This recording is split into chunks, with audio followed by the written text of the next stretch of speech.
Hello प्यारे बच्चों, कैसे हो आप प्यारे बच्चों। इस वीडियो में हम आपकी क्लास 8th के साइंस के सेकंड चैप्टर जिसका नाम है सूक्ष्म जीवी मित्र और शत्रु। तो आज हम इस चैप्टर को रीड आउट करेंगे। इससे पहले पिछले वीडियो में हमने चैप्टर फर्स्ट के क्वेश्चन आंसर किए थे। तो चलिए स्टार्ट करते हैं। तो सूक्ष्म जीव क्या होते हैं? आपने अपने आसपास के स्थानों पर पौधों और जंतुओं सहित अनेक सजीव देखे। आपने कई देखे होंगे, पौधे भी देखे होंगे, जानवर भी देखे होंगे। पर कुछ जीव ऐसे होते हैं जिन्हें हम अपनी आंखों से नहीं देख सकते। इन्हें जो आंखों से नहीं दिखते हैं, क्यों नहीं दिखते हैं? क्योंकि ये छोटे होते हैं। छोटे होते हैं इसलिए हम इन्हें सूक्ष्म जीव कहते हैं। इनको देखने के लिए हमें एक यंत्र की जरूरत पड़ती है। जैसे कि अभी बारिश का मौसम में आपने देखा होगा कि जो ब्रेड है या रोटी है वो सड़ने लगती है और इसकी सतह पर काले सफेद धब्बे आ जाते हैं। इन धब्बों को आवर्धक लेंस की सहायता से देखिए। अब सबसे पहले बच्चों आपको ये पता हो कि आवर्धक लेंस क्या होता है। तो देखो बच्चों, ये होता है आवर्धक लेंस। ये आपको अपने आसपास स्टेशनरी की शॉप वगैरह पे बड़े आराम से मिल जाएगा। तो ये जो आवर्धक लेंस है, जब हम इन आवर्धक लेंसों से ऐसी सड़ी हुई रोटी को देखते हैं, जैसे ये रोटी है, इसके ऊपर फंगस आ गई है, घर वाले कहते हैं इस पर फफूंदी आ गई है, ठीक है। जब हम इनको देखते हैं तब हमें काले गोल रंग की छोटी छोटी सी सूक्ष्म संरचनाएं दिखाई देती हैं। आपको पता ही क्या होता है, ये कहां से आती हैं? तो ये होती है सूक्ष्म जीव। क्या होती हैं? सूक्ष्म जीव। अब आप क्या करो, आपके पड़ोस में कोई पार्क होगा या मैदान होगा, यहां जाओ और वहां से थोड़ी सी मिट्टी लाकर उसे बीकर में डालकर पानी डाल दो। थोड़ी देर बाद आप क्या देखोगे कि मिट्टी तो नीचे बैठ गई है और उसके बाद में आप एक बूंद पानी लो और उसे स्लाइड पर रखो और फिर इसे सूक्ष्मदर्शी से देखो। अब सूक्ष्मदर्शी क्या होता है? देखो बच्चों, ये होता है सूक्ष्मदर्शी। हम अपने स्कूल में बच्चों को इसी सूक्ष्मदर्शी की मदद से दिखाते हैं। तो ये सूक्ष्मदर्शी क्या होता है? होता तो ये एक आवर्धक लेंस है, लेकिन ये थोड़ा सा अच्छी क्वालिटी का आवर्धक लेंस होता है। बहुत हमें अच्छे से दिखाई देता है। जैसे कभी ब्लड टेस्ट वगैरह करवाने जाओ तो उनके पास भी सूक्ष्मदर्शी होता है, इसकी नजर से वो देखते हैं। इसी तरह से एक तो आपने क्या किया, किसी बगीचे की मिट्टी ली या फिर आप किसी तालाब पोखर का पानी लो और उसको कांच की स्लाइड पर डालकर देखो, तो आपको उसमें क्या देगा? उसके अंदर आपको छोटे छोटे जीव तैरते हुए दिखाई देंगे। तो इनसे हमें क्या पता चलता है कि मिट्टी और पानी में अनेक छोटे छोटे से सूक्ष्म जीव रहते हैं। इतने छोटे होते हैं कि हमें बिना किसी यंत्र की मदद से नहीं देखते। हाँ, जैसे ब्रेड पर जो कवक उगता है उसे तो हम आवर्धक लेंस की मदद से देख सकते हैं, पर बाकी बिना सूक्ष्मदर्शी की मदद से नहीं दिखते हैं। इसीलिए तो इन्हें हम क्या कहते हैं? सूक्ष्म जीव कहते हैं। 4 तरह के होते हैं: जीवाणु, कवक, प्रोटोजोआ और शिवाल। अब वायरस, आजकल तो आपको पता है वायरस क्या होता है। वायरस भी सूक्ष्म जीवी होता है। वायरस क्या होता है कि वायरस ये अन्य सूक्ष्म जीवियों से अलग कैसे होता है कि परपोषी में ही गुणन करता है। जब ये हवा में है हमें कोई प्रॉब्लम नहीं है, लेकिन जैसे ही ये किसी पेड़ पौधे, किसी जंतु, किसी के अंदर पहुंच जाता है तो वहां पर ये बढ़ने लग जाता है। कुछ बीमारियां जैसे कि जुकाम, इन्फ्लुएंजा, फ्लू और खांसी वायरस द्वारा होती हैं। कुछ और बीमारियां जैसे पोलियो, खसरा भी वायरस से होता है। अतिसार और मलेरिया प्रोटोजोआ से होता है। टाइफाइड, टीबी जो है वो जीवाणु से होता है। कुछ इनके बारे में आपने 6th और 7th में भी पढ़ा होगा। तो देखो बच्चों, अब ये देखो यहां पर क्या आपको स्पाइरल जीवाणु और छड़नुमा जीवाणु दिखाए गए हैं। अब है क्या, देखो आप, ये चित्र तो ऐसे होता है, वास्तव में ये कैसे होते हैं? वास्तव में ये इस तरीके के होते हैं। देख रहे हैं ना कि ये है स्पाइरल जीवाणु और ये क्या है? ये है छड़नुमा जीवाणु। ये रोड शेप है और ये आपका स्पाइरल शेप है। इस जैसा ये जीवाणु स्पाइरल यानी कि स्प्रिंग की तरह का है, तो इसीलिए इसे स्पाइरल कहा गया। ये डंडे की तरह, इसलिए इसे रोड शेप या छड़नुमा कह दिया गया। ठीक है बच्चों। इसके बाद में नेक्स्ट आता है हमारा, अब देखो ये जो आप देख रहे हो ना, ये क्ले माइडोमोनास और ये है स्पाइरोगोरा। तो ये देखो बच्चों, ये है क्ले माइडोमोनास और ये है बच्चों स्पाइरोगोरा। ये जो घूमते हुए आपको दिख रहे हैं ये है क्ले माइडोमोनास। अब चित्र देखो और वास्तव में आप देखो, आपको दोनों का फर्क लग रहा है ना, तो ये सेम चीज है। इसी तरह से आप देखो, हमें दिखाया गया है अमीबा और पैरामीशियम। अब देखो बच्चों, ये है अमीबा और ये है बच्चों पैरामीशियम। दिख रहे हैं आपको भी? हमें चित्र में जैसा दिखाया गया है और जो रियल लाइफ में हम सूक्ष्म जीव के अंदर देखते हैं, तो दोनों में थोड़ा सा फर्क होता है। मैंने आपको यही दिखाने की कोशिश की है। इसके बाद में आपको राइजोपस और पेनिसिलियम और एस्परजिलस भी दिखाए गए हैं। देखो बच्चों, ये जो राइजोपस यानी कि ब्रेड मोल्ड है, जब ये ब्रेड के अंदर जब ये उग जाती ना काई, और उसको आप सूक्ष्म दृष्टि के हिसाब से देखते हो, तो ये आपको कुछ ऐसी दिखाई देती है। और ये जो पेनिसिलियम है और ये है एस्परजिलस, ये है बच्चों आपका एस्परजिलस और ये है आपका बच्चों पेनिसिलियम और ये है आपका राइजोपस।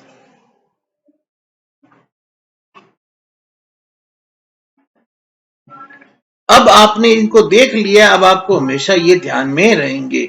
और लास्ट वन जो हमारे पास में सबसे इंपॉर्टेंट आजकल जो चल रहा है वो है वायरस। और इसके बारे में तो आपको बताने की जरूरत नहीं है, ये कौन सा वायरस है। सूक्ष्म जीव कहाँ रहते हैं? सूक्ष्म जीव एक कोशिका हो सकते हैं जैसे कि जीवाणु, शैवाल, प्रोटोजोआ, या बहु कोशिका जैसे कि कई शैवाल और कवक। अब ये जो सूक्ष्म जीव हैं, ये बर्फ से लेकर उबलते हुए गर्म स्रोतों तक हर तरह की जगह पे जीवित रहते हैं। मरुस्थल दलदल में भी रहते हैं। ये हमारे और सभी जानवरों के शरीर में भी पाए जाते हैं। कुछ सूक्ष्म जीव दूसरों पर रहते हैं और कुछ अकेले रहते हैं। जैसे अमीबा जैसा सूक्ष्म जीव अकेला रह सकता है, जबकि कवक और जीवाणु समूह में रहते हैं। कवक का एग्जाम्पल देखो बच्चों, ये जो है ना, ये देखो, ये वाला जो ये आप देख रहे हो ना, ये वाला, सॉरी, ये देखो, ये कवक है। अब ये जो हैं, ये कवक और जीवाणु जो हैं, ये समूह में रहते हैं।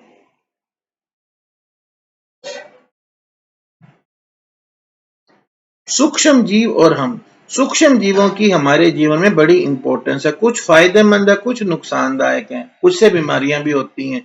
तो थोड़ा हम इनको डिटेल में पढ़ते हैं। एक होते हैं जो हमारे फ्रेंड होते हैं, जैसे कि अब आपने दही, दही तो आप लोग खाते ही हो, ब्रेड, केक, पेस्ट्री, पिज्जा, ये सब कहां से बनते हैं? ये हमारे फ्रेंड जो सूक्ष्म जीव है वो बनाते हैं। और अल्कोहल, इसका भी सूक्ष्म जीव बनाते हैं। पर्यावरण को साफ स्वच्छ रखने में भी इनका उपयोग होता है।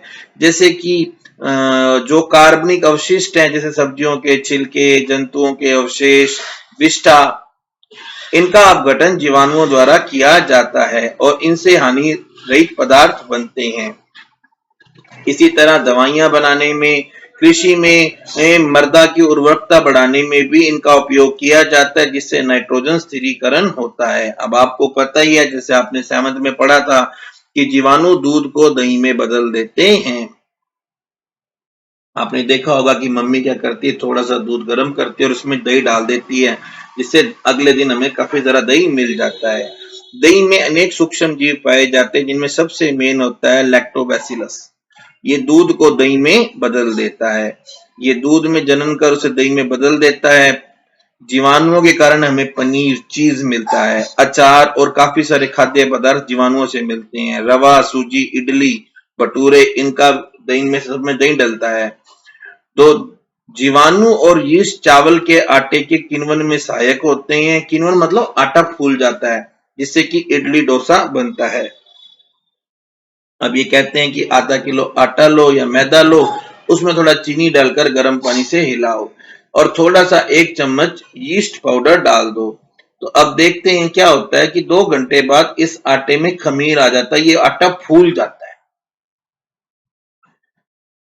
यीस्ट तीव्रता से जनन करके श्वसन के दौरान कार्बन डाइऑक्साइड पैदा करते हैं। गैस के बुलबुले खमीर वाले मैदे का वेट बढ़ा देते हैं। ये बेकिंग उद्योग में यीस्ट के उपयोग का आधार है। इसी कारण ब्रेड, पेस्ट्री और केक बनाए जाते हैं।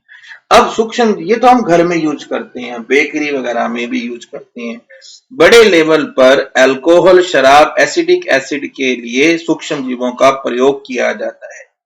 गेहूं, जौ, चावल और फलों के रस में शर्करा होती है, ये मीठे होते हैं और यीस्ट इनसे इनको अल्कोहल और शराब में बदल देता है। 500 ml का बीकर लेकर उसमें पानी डालकर चीनी डाल दो और आधा चम्मच यीस्ट पाउडर डाल दो। 4-5 घंटे के लिए गर्म जगह पर ढककर रख दो। अब विलयन को सूंघ कर देखो तो इसमें से क्या है, अल्कोहल की स्मेल आने लगती है। चीनी को अल्कोहल में बदल जाती है यीस्ट के कारण। इसे हम किण्वन या फर्मेंटेशन कहते हैं। इसकी खोज इन महान वैज्ञानिक लुई पास्चर ने 1857 में की थी। इसके अलावा सूक्ष्म जीवों के औषधि उपयोग है। जब हम बीमार पड़ते हैं तो डॉक्टर हमें पेनिसिलिन का इंजेक्शन देते हैं या हमें कोई प्रतिजीविक एंटीबायोटिक गोली या कैप्सूल देते हैं। ये गोलियां कैप्सूल कहां से आते हैं? सूक्ष्म जीवों से आते हैं। ये बीमारी पैदा करने वाले सूक्ष्म जीवों को नष्ट कर देते हैं या उनकी वृद्धि को रोक देते हैं। इन्हें हम प्रतिजैविक या एंटीबायोटिक कहते हैं। आजकल जीवाणुओं और कवक से अनेक एंटीबायोटिक औषधियों का उत्पादन होता है, जैसे स्ट्रेप्टोमाइसिन, टेट्रासाइक्लिन, एरिथ्रोमाइसिन। ये नॉर्मल एंटीबायोटिक हैं जिन्हें कवक या जीवाणु से बनाया जाता है। किसी विशेष प्रकार के सूक्ष्म जीवी का संवर्धन करके प्रतिजैविक का उत्पादन किया जाता है, जिससे अनेक रोगों की चिकित्सा में उपयोग लाया जाता है। ये जो काम है इसकी खोज की थी अलेक्जेंडर फ्लेमिंग ने। अलेक्जेंडर फ्लेमिंग ने ये देखा,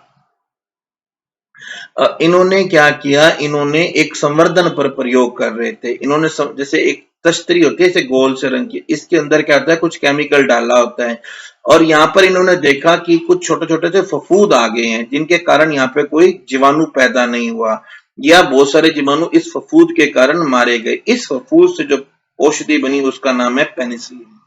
इसकी खोज की थी अलेक्जेंडर फ्लेमिंग ने। ये क्वेश्चन आता है, याद रखना। इसी तरह से जो हम जानवरों को खिलाते हैं या मुर्गी को जो मुर्गी दाना दिया जाता है, इसमें भी एंटीबायोटिक मिलाए जाते हैं ताकि पशुओं में बीमारी ना हो।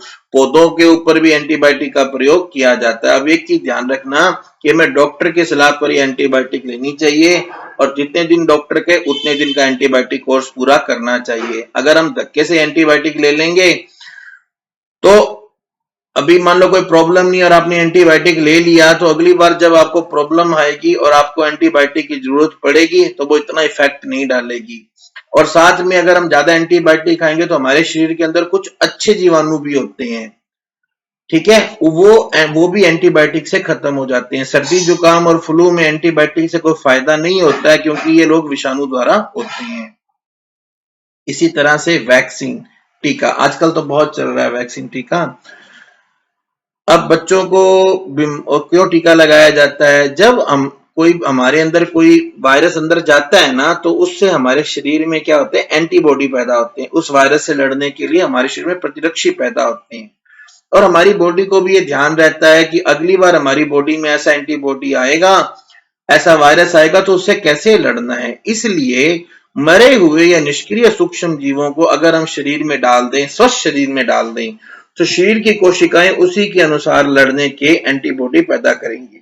अब ये जो एंटीबॉडी प्रतिरक्षा है, ये हमेशा हमारे शरीर में हमेशा के लिए रहती है। जिसको एक बार चेचक हो जाए उसको दोबारा नहीं होता है और इस तरह से ये हमारे हमेशा के लिए हमारे शरीर की रक्षा कर देती है। इस प्रकार से टीका इसी प्रकार से काम करता है। हैजा, क्षय, चेचक, हेपेटाइटिस जैसे बीमारियों के लिए वैक्सीन का प्रयोग किया जाता है। एडवर्ड जेनर ने सबसे पहले 1798 में चेचक के टीके की खोज की थी। ये भी बहुत इंपॉर्टेंट पॉइंट है, इसे आप याद रखना। बचपन में आपको भी कई टीके दिए गए होंगे, आप इनकी लिस्ट बना सकते हो, मम्मी पापा से पूछ लो, तो या आपके पास आपका टीकाकरण कार्ड होगा, उससे आपको लिस्ट मिल जाएगी। सभी बच्चों को इन रोगों से बचने के लिए टीके लगवाए जाते हैं। टीके जो हैं वो हमारे पास के हॉस्पिटल में लगते हैं। आपने देखा होगा छोटे बच्चों को पोलियो से बचाने के लिए टीवी में, अखबारों में पल्स पोलियो टीकाकरण अभियान चलाया जाता है। ये जो पल्स पोलियो की ड्रॉप है, वास्तव में वो एक प्रकार का वैक्सीन है। चेचक के खिलाफ तो विश्वव्यापी अभियान चलाया गया, जिससे विश्व में आज चेचक खत्म हो गया। आजकल सूक्ष्म जीवों से टीके का उत्पादन बड़े स्तर पर किया जाता है, ताकि मनुष्य और अनेक जंतुओं को रोगों से बचाया जा सके। इसी तरह से मिट्टी की उर्वरकता में वृद्धि।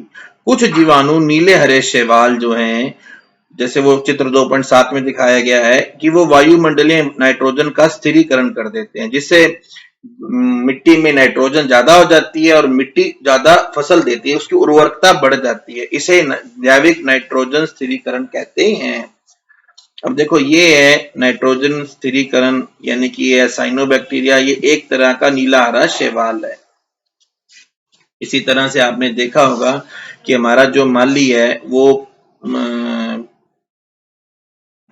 पहली बूझो, और बाकी बच्चों ने देखा कि स्कूल का जो माली है वो क्या करता है, वो जो पार्क का कचरा, पत्ते वगैरह है ना, उनको एक गड्ढे में डाल देता है। तो इन्होंने भी क्या किया, अपने घरों से, बगीचे से पत्तियां, फल, सब्जियों का कचरा इकट्ठा कर कर उसे गड्ढे में डाल दिया। थोड़े टाइम बाद वो गड्ढे में खाद बन गई। अब पहली बूझो जानना चाहते हैं कि कैसे हुआ, तो अब इसमें वो क्या कहते हैं कि आप 2 गमले लो। ठीक है साहब, आपने ये 2 गमले ले लिए जी, ओके। अब इन 2 गमलों में आप निशान लगा लो, एक पे लगा लो ए और एक पर लगा लो बी। ए गमले में आप पौधों का कचरा भर दो, और बी गमले में आप क्या भर दो, बी गमले में आप पॉलीथीन भर दो, कांच भर दो, प्लास्टिक के टूटे हुए खिलौने वगैरह भर दो, और इनको आप रख दो। 3-4 हफ्ते बाद आप क्या देखते हो कि भी आप देखोगे जो ए गमला है उसके अंदर सूक्ष्म जीव आए और उन्होंने इनका अपघटन कर इसे खाद में बदल दिया। इस तरीके में जो पोषक बने, अब इस गमले में जो खाद बनेगी ना, उस खाद को आप पौधों में डालो, पौधे ज्यादा बढ़िया उगेंगे। जबकि गमले बी के अंदर जो पॉलीथीन है, कांच के टुकड़े हैं, खिलौनों के टुकड़े हैं, इनमें कोई फर्क नहीं आता, क्योंकि ये सूक्ष्म जीव इन्हें खाद में नहीं बदल सकते हैं। कई बार आपने देखा होगा, गांवों वगैरह में कई जगह देखा होगा आपने कि कोई जानवर मर जाता है या पौधे जो हैं वो सड़ जाते हैं। तो इनमें हम क्या देखते हैं कि जानवर मर गया, पौधे सड़ गया, तो कई उनमें कीड़े पड़ जाते हैं और थोड़े टाइम बाद वो वहां से उनकी बॉडी गायब हो जाती है। इसका कारण क्या है कि जो सूक्ष्म जीव हैं वो इनको सरल पदार्थों में बदल देते हैं, वो उनकी खाद बन जाती है, जिसको बाकी पौधे या जानवर उनका द्वारा उपयोग करते हैं। इस तरह से जो हानिकारक, अब देखो जानवर मरते कितनी बदबू आती है, लेकिन अगर उनके अंदर कीड़े पड़ जाएं तो 5-7 दिनों में वो जगह, वो उसको एकदम साफ कर देते हैं। इस तरह से हम जानवर पर्यावरण को साफ करने के लिए हम सूक्ष्म जीवों का प्रयोग कर सकते हैं। ये तो हुए फायदे, कुछ नुकसान भी हैं। सबसे पहला नुकसान है, ये हमारे अंदर जानवरों, पौधों में हमारे अंदर बीमारियां पैदा करते हैं। जो बीमारियां पैदा करते हैं उन्हें हम कहते हैं रोगाणु या रोगजनक। इसके अलावा जैसे आपने देखा होगा खाने में, अब फफूंदी आ गई तो हम उसको खा नहीं सकते हैं। कपड़ों में भी कई बार फफूंदी लग जाती है, चमड़े की चीजों पर भी कई बार लग जाती है, तो ये उनको खराब कर देते हैं। अब देखो, सबसे पहला है मनुष्य में रोग कारक सूक्ष्म जीव। जैसे अब हम सांस लेते हैं, पानी पीते हैं, खाना खाते हैं, तो इस खाने, अगर खाना खराब है तो हमारे अंदर जाके हमें बीमारी आ जाएगी। पानी के अंदर अगर वायरस है तो वो हमारे अंदर आ जाएगा। अगर आप किसी बीमार आदमी के टच में आ गए या किसी बीमार जानवर के टच में आ गए तो आपको भी वो बीमारी हो सकती है।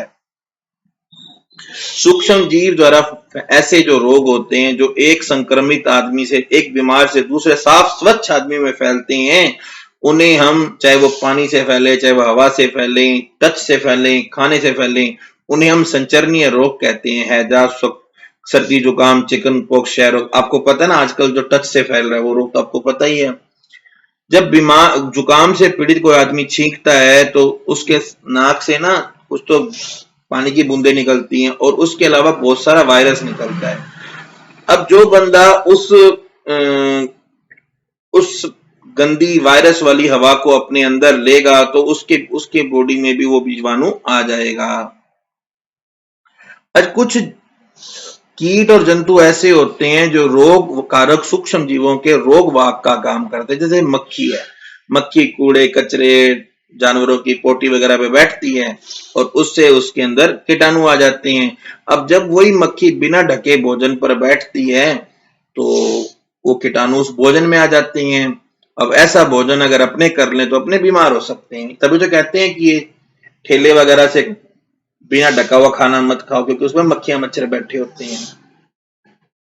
और घर में तो अपने देखते हैं कि मम्मी खाने को हमेशा ढक कर रखती है। बिना ढका खाना हमें कभी नहीं खाना चाहिए। कटे हुए फ्रूट वगैरह में ज्यादा कटा हुआ टाइम से नहीं खाना चाहिए। मादा एनोफिलीज मच्छर, इससे क्या होता है कि हमारे मलेरिया फैलता है।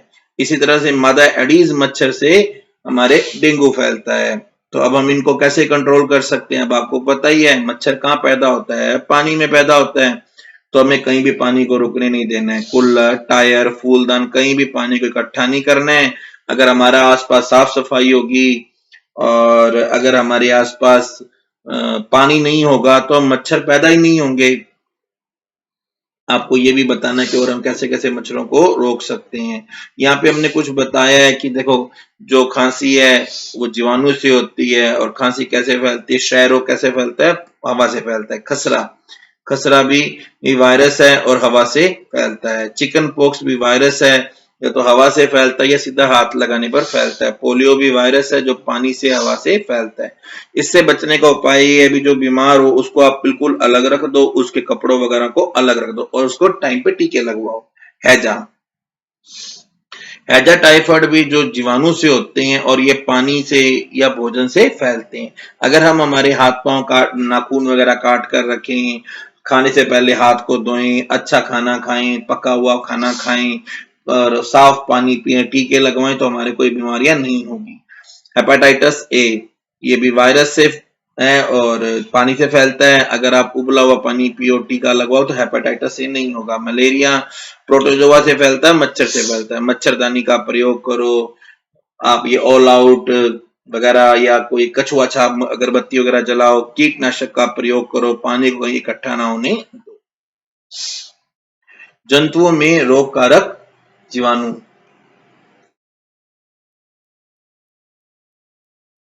कुछ सूक्ष्म जीव केवल इंसानों और पौधों में नहीं बल्कि दूसरे जंतुओं में भी रोग फैलते हैं। जैसे एंथ्रेक्स है, ये इंसानों और जानवरों में पैदा होने वाला बहुत खतरनाक रोग है।